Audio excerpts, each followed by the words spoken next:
All right, last lesson of the unit, sequences and functions. So a sequence is an ordered list of numbers that form a pattern. So a couple examples of this, 4, 7, 10, 13, 16. That whole thing is a sequence. 3, 6, 12, 24, 48. All right, it's a sequence. And you guys can probably figure out what the next couple of numbers would be. Now, a term of a sequence is the individual number in the list. So 25, 21, 17, 13, 9, that's the sequence, but 17 is a term, 9 is a term, 21 is a term of that sequence. And then the arithmetic sequence,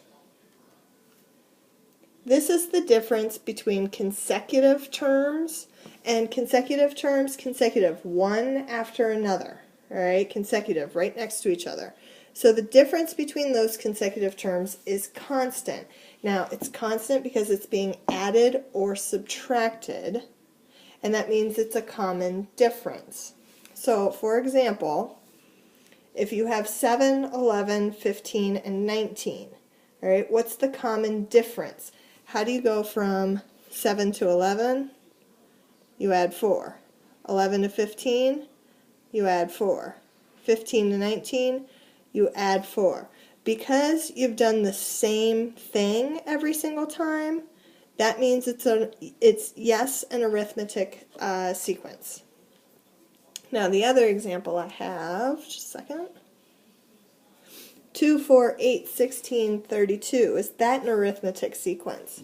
So if you look, let's see, 2 to 4 plus 2, 4 to 8 plus 4, 8 to 16 plus 8, 16 to 32 plus 16.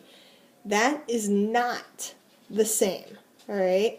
That does not work, so it's not an arithmetic. Think about it, arithmetic, adding and subtracting. You're not adding and subtracting to get those numbers. There is a pattern, however. You could think of the next number. To go from 2 to 4, another way, times 2. 4 to 8, times 2. 8 to 16, times 2. 16 to 32, times 2. That's your pattern, but it's not an arithmetic sequence because it's not being added or subtracted. Even though it's consistently being multiplied, all right, and there's a pattern, that's what makes it a sequence, it's not an arithmetic sequence. So the rule for an arithmetic sequence, here's where it gets fun. There's your rule. A of n is equal to a of 1 plus n minus 1 times d. And what all that means, n is your nth term, the one you're finding out, you're solving for. A of 1, that's your first term. Whatever the first term happens to be, you're going to replace that with the first term. Then you're going to add the term number that you're figuring out, subtract it by 1, and then multiply it by the common difference. Fun, right?